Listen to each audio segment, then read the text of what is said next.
أستغفر الله العظيم، أستغفر الله العظيم، أستغفر الله العظيم الذي لا إله إلا هو الحي القيوم وأتوب إليه بنية القبول وتمام كل سهولة ومأمون برحمة سيدنا وحبنا شفيعنا الرسول صلى الله عليه وآله وسلم، ثم إلى الله جميع أهل بيته الكرام والصحابة والقربى والتابعين والتابعين إلى يوم الدين، خصوصا إلى روح سيدنا الحسن البصري وسيدنا الجنيد البغدادي وسيد الشيخ عبد القادر الجيلاني وسيد الشيخ محمد بن عبد الكريم السحمن المدني، وإلى روح مولانا الشيخ محمد أرشد بن عبد الله كرم طيان البنجري والشيخ محمد كشف الأنور بن إسماعيل البنجري، وإلى أرواح جميع مشايخنا ومعلمينا ووالدنا وأمهاتنا وقرابتنا وجيراننا وذوي الحق علينا أجمعين، إلى أرواح جميع الإخوان والمسلمين والمسلمات والمؤمنين والمؤمنات، أن الله تعالى الكريم الرحيم الرحمن يتغشاهم بالرحمة والمغفرة ويعين علينا وعلى ذريتنا أجمعين من بركاتهم وأنوارهم وأسرارهم وعلومهم ونفحاتهم وخصوصياتهم وكراماتهم في الدين والدنيا والآخرة، وعلى أن كان الله يرزقنا وأزواجنا وذريتنا التوبة والمغفرة والتوفيق والهداية والاستقامة وحسن الخاتمة والشفاء العاجل من الأمراض الباطنية والظاهرية والروحانية والجسمانية وطول العمر إلى فوق المئة وصحة كاملة وعافية كاملة لإعلاء كلمة الدين مع الإخلاص والصدق واليقين وحسن الخاتمة عند الموت في خير ملوك وعافية وسلامة، وأن الله تعالى لا يعذبنا وإياهم في الدنيا وفي البرزخ وفي القيامة، وأن الله يدخلنا وإياهم الجنة الفردوس بغير حساب. على هذه النيات وعلى كل ما نوى به السلف الصالح، وإلى حضرة النبي الفاتحة.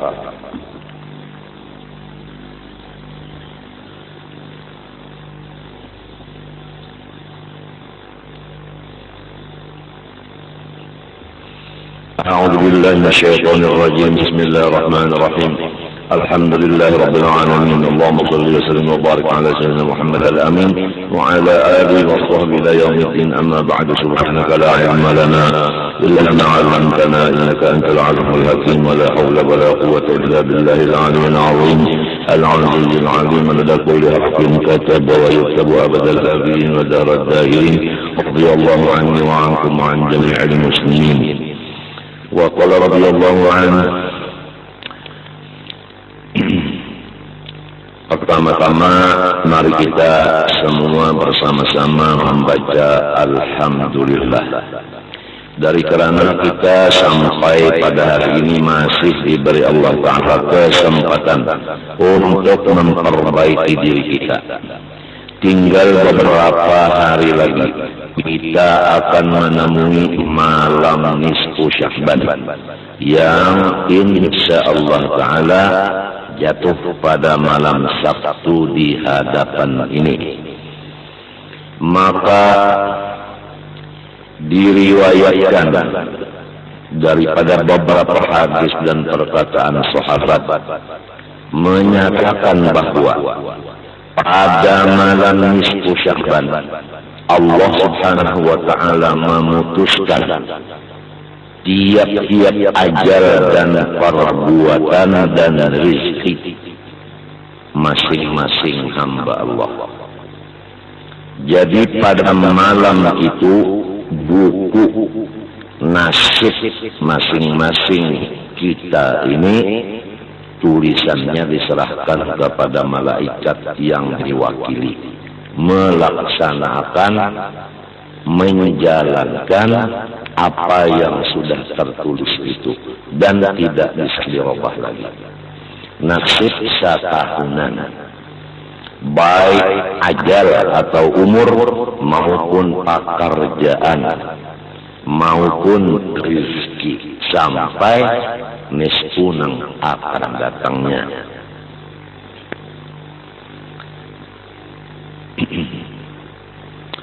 Adapun orang-orang yang tidak mendapat keampunan dan rahmat dan tidak diterima permohonan atau doanya oleh Allah, yaitu pertama, orang orang yang menyekutukan Allah, musyrik.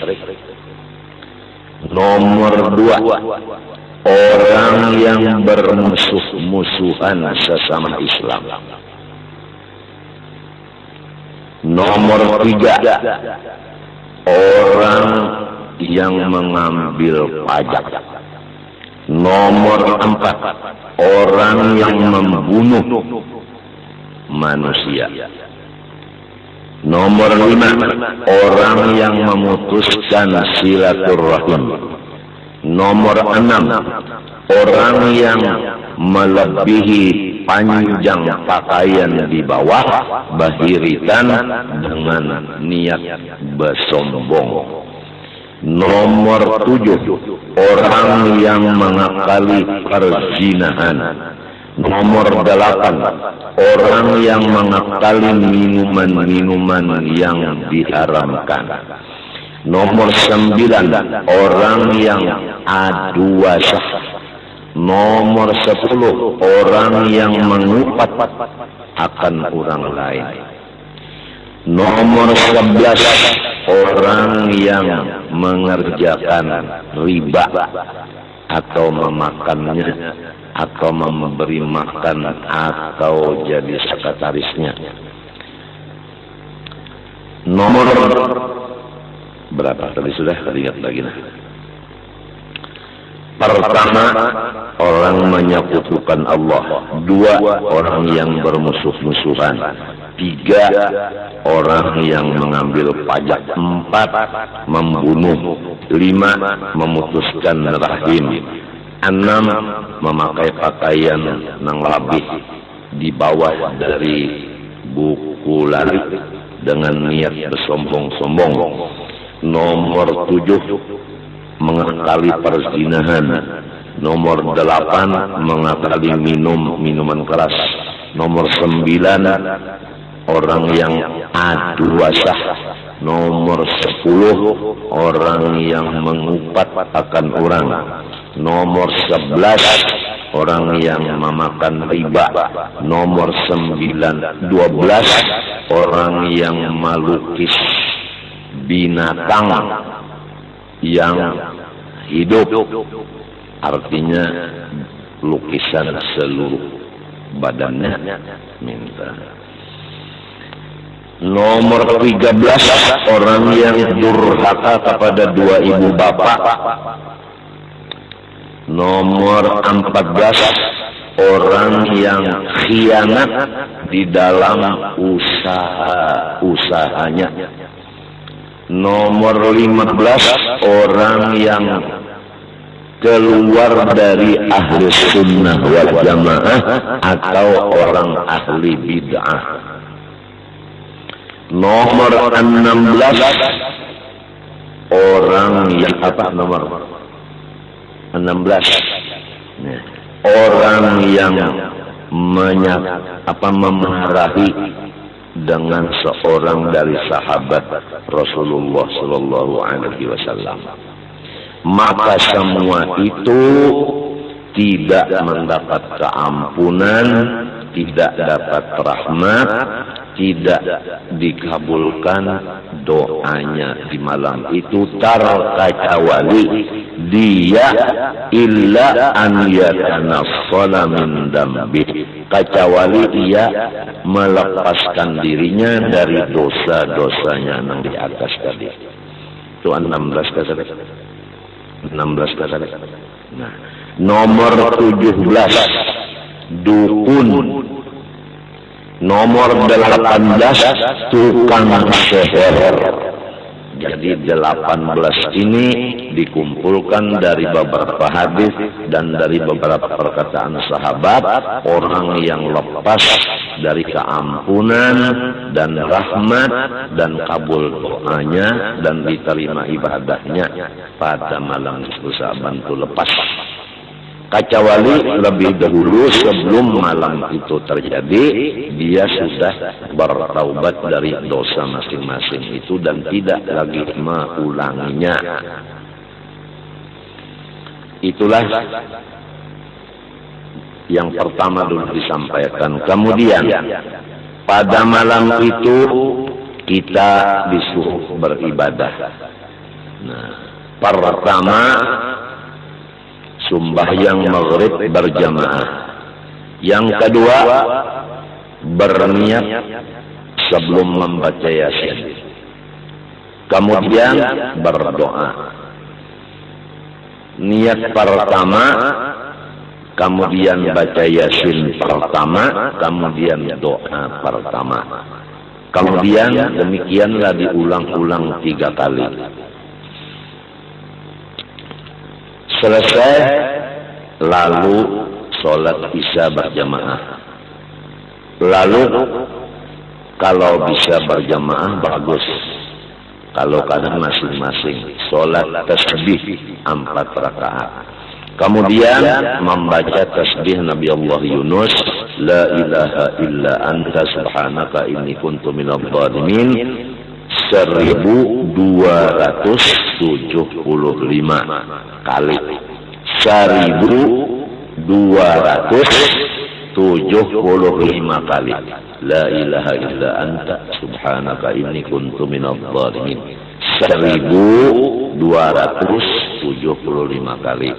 Kemudian sebaiknya lagi kita berniat sembahyang subuh berjamaah. Dan jangan lupa ganti daripada syekh murabbi mursyid kita. Sebab kita ini hidup. Kalau kada bisi guru nang memimpin, niscaya syaitan guru kita. Jadi supaya lepas daripada dipimpin setan, maka sudah ijma ulama-ulama menentukan bahwa memperbanyak membaca sholawat dan salam kepada Rasulullah SAW itu takumu maqama syaikhit tarbiyah. Tulisannya nang kayak ini dalam kitab. وقد أجمعوا على أن الإكثار من الصلاة والسلام على رسول الله صلى الله عليه وسلم تقوم مقام شيخ التربية. Mereka itu ulama ijma bahwasanya memperbanyak salawat dan salam kepada Rasulullah SAW itu menempati kedudukan guru yang memimpin. وقد وصل بها كثير من العارفين ولم يكن لهم شيخ غير ذلك. Dan sesungguhnya telah sampai ke hadrat Allah Ta'ala sangat banyak dari manusia-manusia. Padahal tidak ada mempunyai guru sama sekali, kecuali banyak membaca salawat dan salam kepada Rasulullah SAW. Jadi ringkasnya, memperbanyak salawat dan salam kepada Rasulullah itu adalah guru yang memimpin kita. Maka sayangilah guru kita itu, yaitu salawat dan salam tadi. Jadi malam nisfu Sya'ban banyak-banyak membaca salawat. Seperti Dalailul Khairat, kita baca umpama mulai dari awal sampai habisnya umpamanya malam itu. Tapi jangan lupa bahwasanya kita mempunyai kewajiban mutlak atau fardu ain, ada kewajiban lawan mata. Jadi mata kita diberi 2, haknya guring. Ingat akan berataan guring dijaga, makan diperhatikan, minum itu juga. Ingatkanlah, jangan makan minum guring kada tapi diperhatikan. Kalau kurang makan kurang minum, kena jaring pian, penyakit mah, lawan ginjal. Namun kurang guring kena pian kegilaan. Itu jaga bangetlah, jaga. Karena iblis itu disuruhnya kita banyak beribadat. Jadi lalu makan kada urus, guring kada urus, minum kada urus, akhirnya tatawa sarongonan. Itu tujuan setan itu. Sebab tipu daya setan mengganggu kita dengan ada kawal dihitung. Malah di kitab ulun pernah membaca bilang-bilangan tipu daya setan mengganggu kita ini supaya sasar sebilang-bilang napasnya makhluk Allah. Jadi kalau ada Tuhan yang menolong kita ini sasar. Nah, oleh sebab itu banyak sholawat kepada Nabi dan urusan-urusan yang bakal memanaskan pikiran jauhkanlah.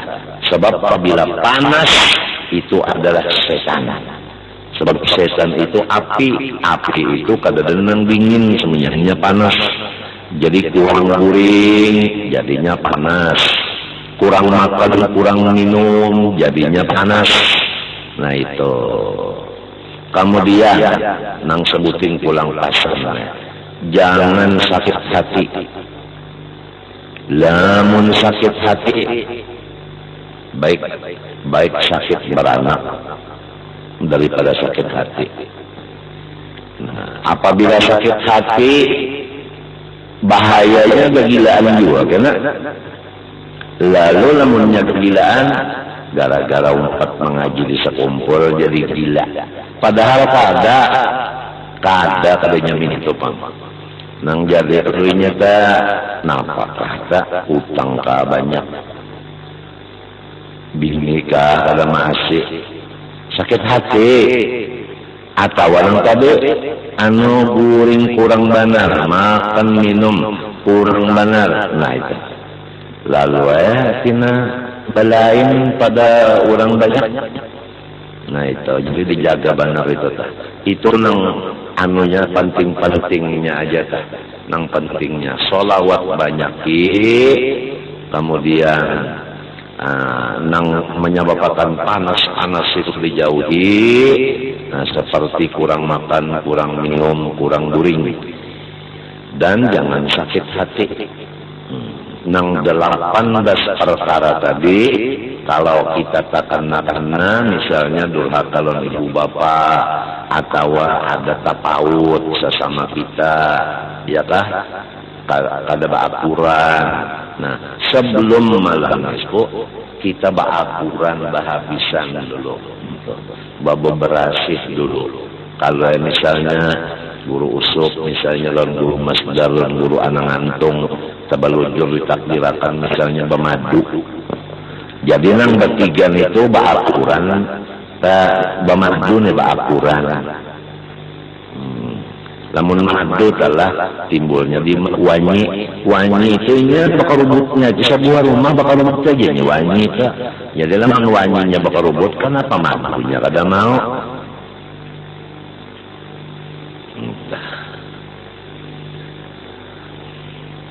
Lamun dak tahu nang 18 tadi kitabnya Kanzun Najah was Surur karangan Syekh Abdul Hamid bin Muhammad Al-Qudus.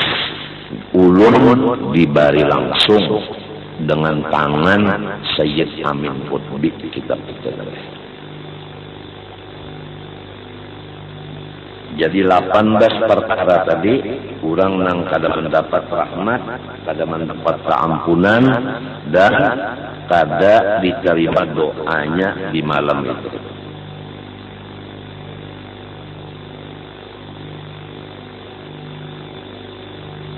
Adang dulu lah. Kehidangan lah.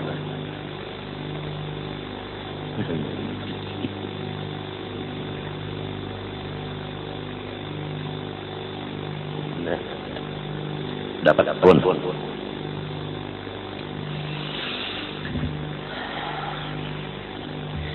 Lalu di dalam hadis disebutkan bahwasanya ada 5 malam nang doa kada pernah ditolak oleh Allah Ta'ala semalaman, mulai maghrib sampai subuh semalaman. Lalu pukul berapa aja kada bisa ditolak doa 5 malam. Pertama malam Jumat, malam Jumat semalaman lalu pukul berapa aja biar baca. Cuma ingatkan tadilah gurih, makan minum. Kalau aku jam malam minum cuma anak berguringan. Nah ingatkan setan bisa mahal. Rasulullah pun guring juga saban malam. Nomor 2, malam pertama bulan Rajab. Kalau malam Jumat seminggu sekali. Kalau malam awal Rajab setahun sekali. Malam nisfu Sya'ban setahun sekali.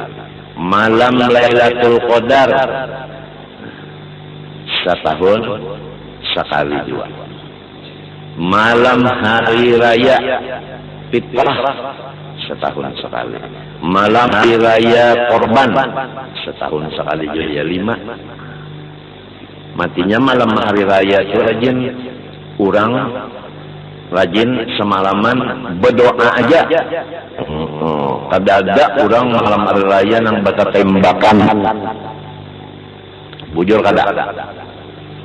Apalagi di Martapura, Surambi Makkah, daerah Datu Kalampayan, Khalifah Syekh Seman. Hebat berataan malam hari raya orangnya beribadat semuanya. Kada ada nang bata tembakan, kada ada. Bujur kada polisi. Bujur kah? Semalaman beribadat saja kada bata tembakan, ampihan sudah. Nang bata tembakan itu lain. Nang bacucul sekalian marcun itu lain. Itu hanya Tionghoa. Itu kada ada. Bulan Ramadan kurang tarawih berataan, baca Quran kadarus berataan, kada ada nang manu marcun, kada ada nang anuan batembakan buluh, kada ada malam-malamnya. Siangnya kada ada orang nang baca jualan makanan nang cagar dimakan siang.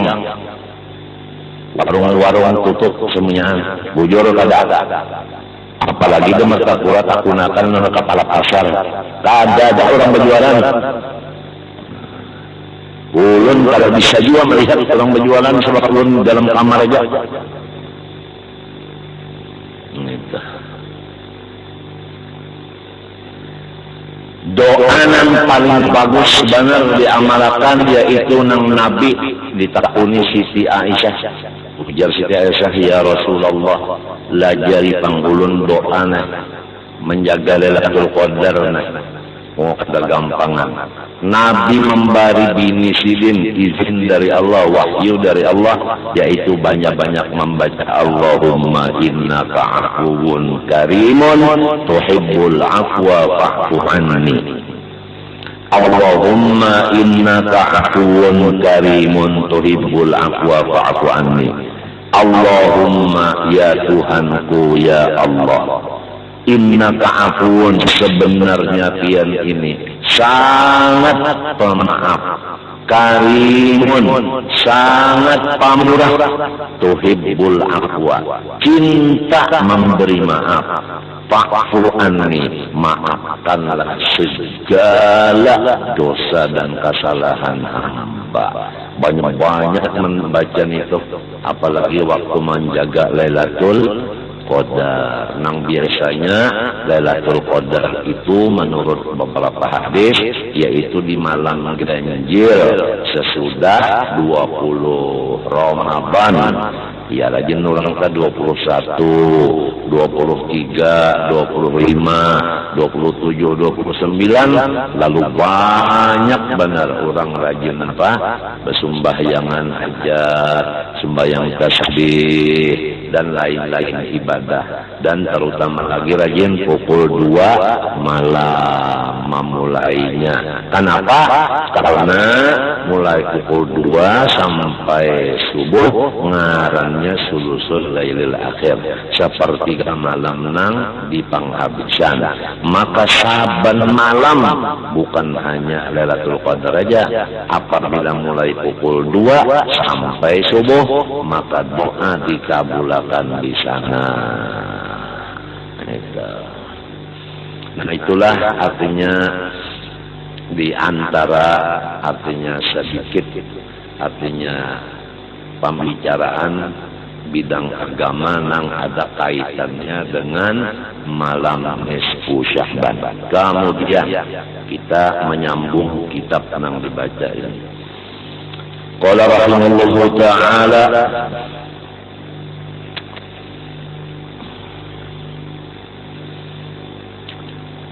Qawluhu ta'ala bal huwa ayatun bayinatun fi suduril ladzina utul ilma.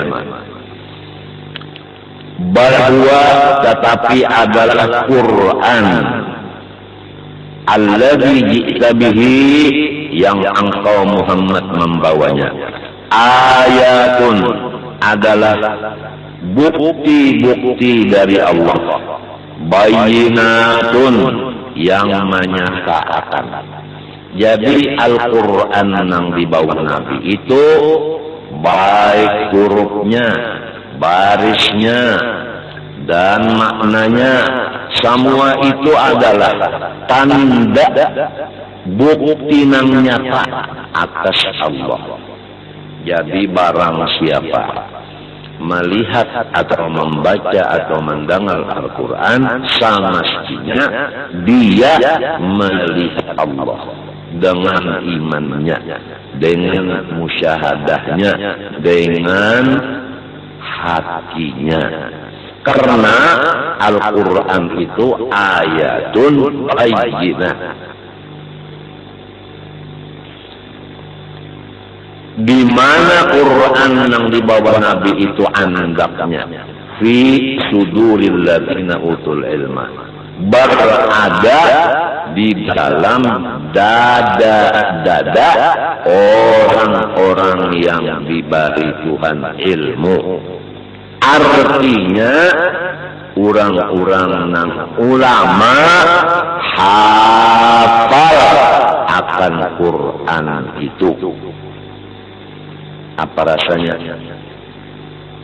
Oh guru-guru, apa rasanya? Menurut ayat ini semestinya guru-guru agama hafal Quran. Bal huwa Quran alladzi ji'ta bih ayatun bayinat kainatun fi suduril ladzina utul ilma. Jadi al-ulama yahfazunahu, semestinya orang alim hafal Quran. Apa rasanya? Lamun kada hafal jua maka sudah jadi guru agama. Nah, lancar barang membaca, lancar banyak dibuka. Membaca itu lancar. Kenapa jadi lancar? Guru agama. Lamun guru agama membaca Quran keburik-burik, rasa bertentangan lawan ayat ini. Semestinya di ayat ini bukan membaca lawan buku, semestinya hafal. Ini kenapa guru agama membaca Quran itu terburik-burik, kada lancar? Oleh sebab itu, mudah-mudahan Tuhan mengatur kita dan anak cucu kita. Kira-kira umur 11 tahun. Umur 11 tahun. Lalu 1 tahun pertama, yaitu umur 12. 1 tahunan belajar Quran aja, mulai tajwidnya, lawan membacanya. Satahunan. Kada belajar yang lain. Lamun sifat 20 sudah apa belajarlah ya. Wujud kilembakon itu sudah. Satahunan. Jadi umur 12 tahun itu sudah bagus sudah membaca Qur'annya itu bagus sudah. Kada mau lagi huruf-hurufnya tersalah. Nang mana mat jaiz pas, nang mana mat wajib pas, nang mana mat adl sukun pas, nang mana mat tabi'i pas, nang mana ikhfa, nang mana izhar, nang mana iqlab, nang mana imalah pas, nang mana tasdil pas. Kada sing salahan lagi waqaf ibtida sudah mengerti sebab mengaji satahunan siang malam tajwid saja umur 12 tahun. Berpindah umur 13 tahun belajar sorof satahunan insyaallah alim sorof 13 sudah umur 14 mengaji nahu satahunan siang malam insyaallah alim nahu. Nah, umur 15 satahunan belajar bahasa Arab lugat insyaallah bisa. Lamun sudah nangka itu komplek Qur'annya umur 12 sudah menguasai. Kemudian sorof sudah, nahu sudah, lugat sudah. Umur 16, 17, 18, 19, 20 membaca kitab gundul. 5 tahun insya Allah tawa jadi guru agama. Insya Allah asal waktu tadi diisi sebagaimana susunan yang demikian.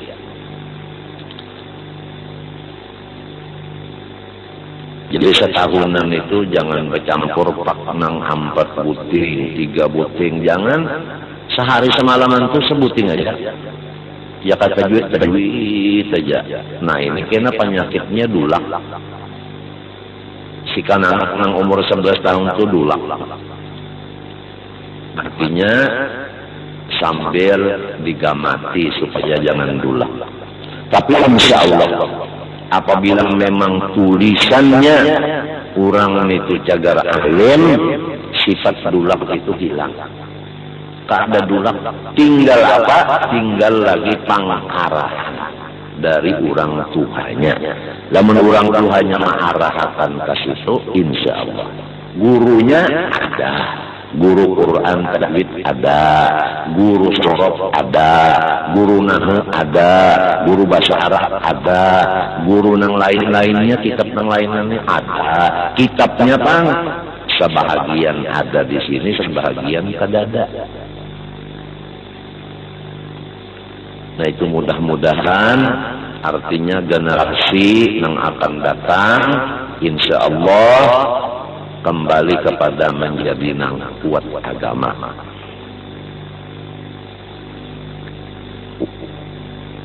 Wa qawluhu sallallahu alaihi wasallam man hafizal qur'ana udrijatin nubuwwah baina jambayhi illa annahu la yuha ilaihi.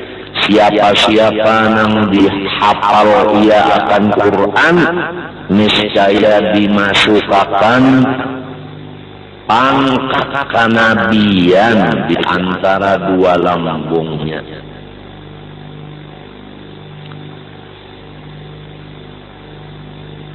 Coba pian baca kitab yang baluman lagi kita baca.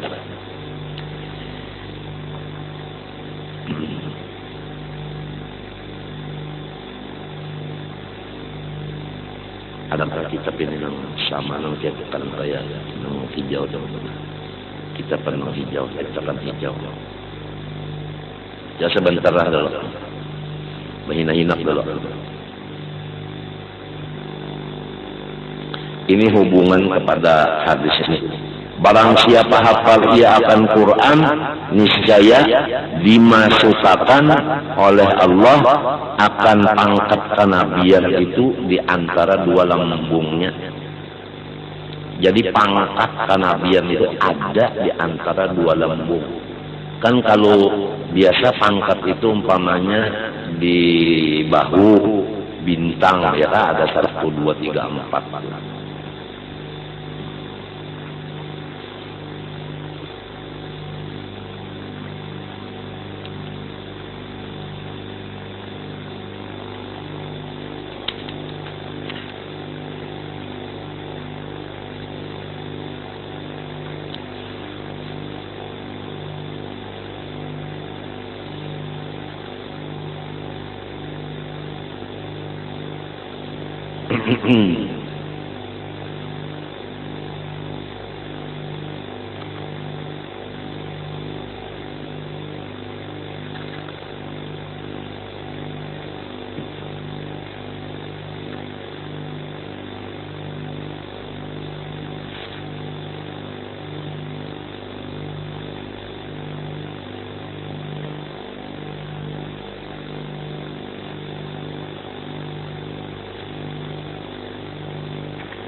Kalau di situ nang di Kayapian itu kira-kira nomor 36. Buka. Nomor 36 lah. Di awal. Ini belum dibaca lagi nih. Nang kita bacakan wasiat. Ini nang ngarannya kitab ini ngarannya Al-Ilmun Nabros. Coba. Adakah dia ketua qala Sayyiduna al-Imamul Arif billahi ta'ala al-Habib Hamid bin Umar Hamid Alwi, adakah? Bujurkah? Nah, lalu turunakan ke bawah 1, 2, 3, 4, 5, 6, 7, 8, 9. Baris ke-9. Dapatkah? Nah, lalu di situ kan wayat ini pemulaannya ya kan, sebelah kanan. Nah, wahadal abdu bittiba'ihi soro warisan li mazharin nubuwah. Bujurkah? Nah, nang ulun pada kanantian hubungan lawan nang hadis nabi fal waliyu fil haqiqati nabiyyun. Itu aja sahihnya, itu aja yang pian coret di bawahnya. Lalu di bawahnya dicoret sepanjangan fal waliyu bil haqiqah nabiyun. Di pinggirnya matlabul aham. Artinya ini tuntutan yang sangat penting. Tuh lah. Nah itu nang sahihnya fal waliyu bil haqiqati nabiyun. Waliullah itu pada hakikatnya adalah nabi. Nah, itu jelas. Nah, jadi orang yang hafal Quran, pangkat kenabian itu dianggap Tuhan di antara dua lambung kiri kanannya. Jadi hakikatnya orang itu nabi.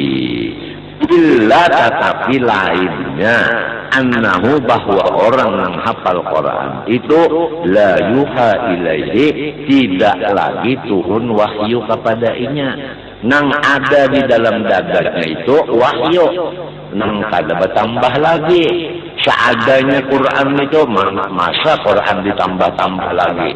Quran sudah komplit. Jadi orang yang hafal Quran itu adalah orang wali minto, hakikatnya nabi minto. Jadi supaya tahu dah lawan derajat orang dah. Apalagi mana alim, mana hafal Quran, mana hafal tafsirnya, mana ada pulang ilmu-ilmu lain pulang di dada beliau. Apalagi ini supaya tahu nikmat Allah. Wa qala alaihi salatu wassalamu law kana hadzal qur'anu fi ihabin ma massatun nar. Jikalau Quran ini ada di dalam kulit, niscaya tidak disentuh oleh neraka. Apalagi di dalam dada, niscaya badan ini kada disentuh neraka. Wa fi munajati Musa fi waqti ummati Muhammadin sallallahu alaihi wasallam, Dan di dalam munajat Nabi Musa pada Tuhan menyatakan sifat Nabi Muhammad SAW. Bukan mintu kesannya. Nabi Musa ini melihat di dalam Taurat kebesaran umat Nabi Muhammad SAW. Lalu ujar Nabi Musa, ya Allah, kalau dalam Taurat itu ada tulisannya, anajiluhum fi sudurihim wa ghairuhum yaqra'u minal masahif. Nah, umat Nabi Muhammad dinyatakan di dalam Taurat, anajiluhum, bermula kitab suci mereka itu, fi sudurihim, berada di dalam dada mereka itu, wa ghairuhum, adapun umat-umat yang lain, yaqra'u, membaca akan kitab, minal masahib, dengan memakai buku, artinya kada hafal. Nah, Nabi Musa melihat ini bahwa umat Nabi Muhammad ini hafal Quran, lalu ujar Nabi Musa, jadikanlah mereka itu umat ulun nang hafal akan kitab. Ujar Tuhan, ummatu Muhammad, itu umat Muhammad, bukan umat nyawa Musa. Sahihnya di sini umat Nabi nang purna hafal Quran. Nang kita pikirkan ini sudah hafal kada, lancar pulang kada. Ini nang pikirkan. Sarumahan pulang kada lancar. Ini nang bahaya banget. Jadi mudah-mudahan adanya kitab-kitab yang dari Hadramaut ini sampai ke kita, masyarakat kita berubah menjadi bagus. Matinya ujar ulun tadi, alhamdulillah kita sama-sama membaca lawan untung, yang datang dari masing-masing, ada yang datang dari hati, ada yang dari bacaan. Alhamdulillah kita masih diberi kesempatan untuk memperbaiki diri.